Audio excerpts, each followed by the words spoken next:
You know what's funny about this whole video package thing? You know what the biggest irony is about it? I don't even like video packages.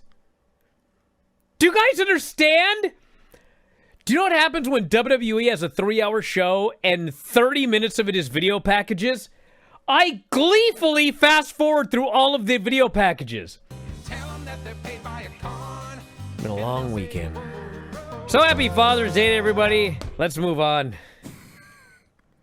How was your birthday? Bro, I'm so exhausted. God. I hope everybody had a wonderful my birthday, and I hope everybody had a wonderful Father's Day. I was ready to talk about this. I suppose no, we'll save it all for Tuesday. We need to wait for Granny. Oh, yeah. And I'll talk about my Revenge Tuesday as well. Yeah, where's Craig? He's there. Is he? Yeah. Oh, I had the wrong channel on. Oh, I thought he was just quietly sitting there the entire time. I've been adding wits and really to I can only imagine. In many ways, it was like a show designed specifically to be hated by me. Because the announcers open the show, the first thing they say is, "Man, look at all these 4-ways." Yeah. Just a non-stop parade of 4-ways in this 3-hour show. They like 4-ways. Naomi cut the best fucking promo. And she's looking at her, and all of a sudden she turns to the screen and goes, "Bitch, you heard me!" The crowd. Yeah, they were giving her the when what she treatment. turned and screamed, "Bitch, you heard me." Just look at all the people. Nobody expected it, and they got scared. Because they go, "Whoa!" And then they all start laughing because they were caught so off guard. It's fucking awesome. He goes, "Here's a truth you want so badly, John. There's an old saying. You tell a strong man a lie to offend him. That's why it pisses me off when you of all people call me a hypocrite." And then he goes, "Conversely, you tell a weak man the truth and and it offends him." And then there's a long pause. Like he's thinking, did I fucking get that line right? Tell a weak man a lie. God. And he's just standing there. And John Cena's just looking at him. And I'm like, are you going to save him, John, or what? And Punk just stands there. And he stands there. All this week, all people have done is call CM Punk a hypocrite. Because he did that tweet to The Miz about sucking a blood cup, whatever, Saudi, you know. And then now he's going to Saudi Arabia. Yeah. Right. And I probably shouldn't be, like, psychoanalyzing people, but I think Punk's gotten to a little bit because, like, he can't get through these promos. Like, you watch his promo and it's like he's not on his game at all. Having to talk about Saudi Arabia and going and, you know what I mean? It's like, this promo fucking sucked. They come out in a quartet of comic book entrances so over the top. It's like Joel Schumacher produced this segment. It was Silver Samurai versus Black Mask versus Morbius versus Homelander. None of this is a complaint. Big fan of this kind of thing. Just struck me as odd. What did you think of the birthday party? I think it was going great, but old person like me that can't hear is not fun that much. Good thing we were talking about you the whole time. I don't care. I always felt sorry I didn't get to say goodbye to Sean. I said goodbye on the way out. She can't hear. Oh. Yeah, my birthday, Granny. You arranged a birthday party by choosing the location and the guests, and then tasking me with bringing my own pizza and cake. Yeah. And I went to Costco, so I ordered several large pizzas and got the receipt, paid, out of my own pocket, and we went and got a cake, which I purchased, also out of my own pocket. So I waited and I waited and I waited and I waited and I waited. And I waited. And the guy, he's sitting there folding pizza boxes. And he just folds the corner in. And then he folds the end in. And then he folds the... And I'm sitting there and it's like, how many of these fucking boxes are you going to fold, brother, before you go see if this guy's pizza order's I right? love you've been holding this rant in for 3 days now. And he's folding and folding. Finally, I get another guy, and he goes, "Yeah, they're not done." You know what he says? God damn it. That's what he said. And he just gets 3 pizzas, and he gives them to me. He's like, this poor guy. He's got, he just looks so angry and sad at the same time. Granny says, "This pizza's not the best I've ever had." About 20 minutes goes by. We're talking about the pizza again. She says, "Yeah, that pizza was bad." Yeah. Then we're all saying goodbye. We're asking, hey, does anyone want this leftover pizza? Granny says, not me, it was awful. Granny goes, as I'm about to leave, she goes, I'm going to give you some money for the pizza. Which at the time I was like, you know what? I'm going to take that money. I'm going to take that money. And she hands me $100, okay, a $100 bill. And I said, Granny, why are you handing? I'm not taking $100 for 3 Costco pizzas.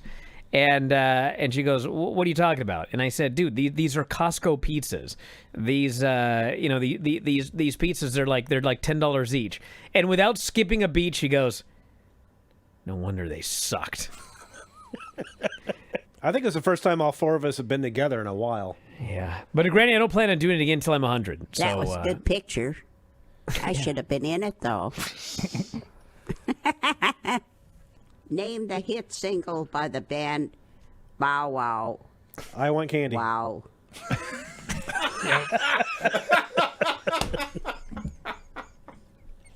I didn't get that one. Well, Continue on. Traditionally, he said it's Bow Wow Wow. Yeah, Not Bow Wow, period. Yes, yeah, Wow. an extra period in there. And there's a guy named Bow Wow. That's very Now true. I'll think about him whenever I think about them.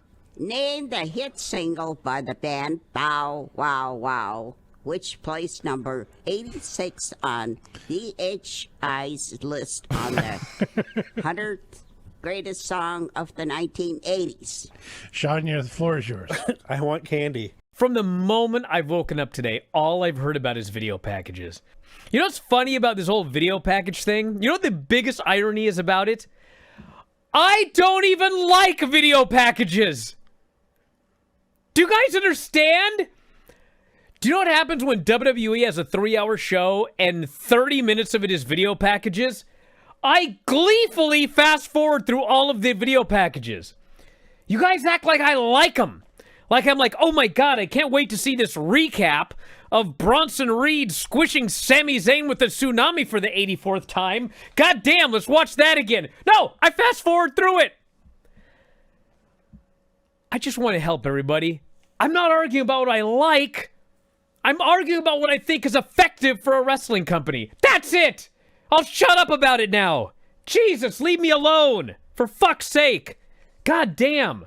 They are, in fact, in Arena fucking Mexico. Yes. My biggest disappointment with the show is that it did not open with a mariachi version of You Wanted War. That would have been an absolute perfect show. Don't ask. This was perfect the way it was. Maybe next year I'll get that. No, you won't. And Hangman Page comes out. My God, this ovation. These Mexican fans love them some Hangman Page. And it probably loved him more when he cut his entire promo in Spanish. Yes, he did. He pretty much became the top AEW guy in Mexico after this promo. For sure. And I was told that CMLL is just like, they're begging to get Hangman. I bet they He's are. like, he's their number one on their list is to get Hangman back. There was, Brian, at least one video package. Yes. It showed Okada and Callis And hey, it was great. conspiring to murder Kenny Omega. Because it's a big fucking angle, and it should be recapped, and it was. And I thought, okay, well, he's in there with Mark Briscoe, who's awesome. I think we're going to get a good one tonight. And, nope. He was in first gear the whole match. Often he is in neutral. Yeah. So this is an improvement. MJF versus Mystico. And then Mystico comes out. He's still freaking Mystico, man. They're singing the song. Max unmasked him afterwards, stole the mask. Apparently Fan went after him. Wow. Yeah. I laughed my ass off when they announced this. A 4 million pesos high-flying 4-way match. That's the official title. Mercedes Moné versus Zeuxis. I think you could count Mercedes' complete offensive output here on your fingers in this match, but hey, she won. She's a new CMLL Women's Champion. She has now 5 belts, Mercedes. 6. 6 belts, Mercedes. Yes. All right. Can't even keep track of them all. Tony grabs her and suplexes all of her belts. The belts all go Yes. flying. It was awesome. Yep. Moxley pin swerve. Not what I would have done. Not my show. So as advertised, Hangman immediately comes out to save. You go on our board to the thread, and all of a sudden, everyone at the same time panicked. Oh my God, the Bucks are going to cost Hangman it all in. Everyone is so petrified that Hangman is losing it all in. It's like anything that they do has people petrified that Moxley is leaving with the title. And I don't think you guys have anything to worry about, but Maybe I'm wrong. That was a very fun show. That was an excellent edition of Dynamite. I did not like everything on the show, to put it mildly. But as far as like pacing and timing and format and just vibes of what I want a pro wrestling show to be like, it was very, very good. This show was weird because I hated the first half hour. The second 90 minutes when the show was over, like I remember liking, but then when I reviewed it on Observer Live, like a lot of things pissed me off. It's just a weird show. There's a lot of dumb stuff, that's for sure. And so the geeks jump the ring to attack Tony. But goddamn, Luca starts fighting alongside Tony. He's pummeling these guys. And then he goes to whack old Stacks. But Stacks moves and he punches Tony D. Tony goes down. Did Luca do it on purpose or not? We don't know. Because every last single thing they've done has been open-ended. I like the storyline. It was a drifter that got hurt.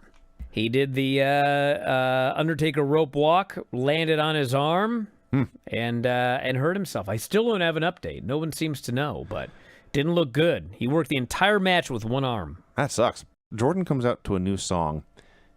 Very just weak-ass generic song.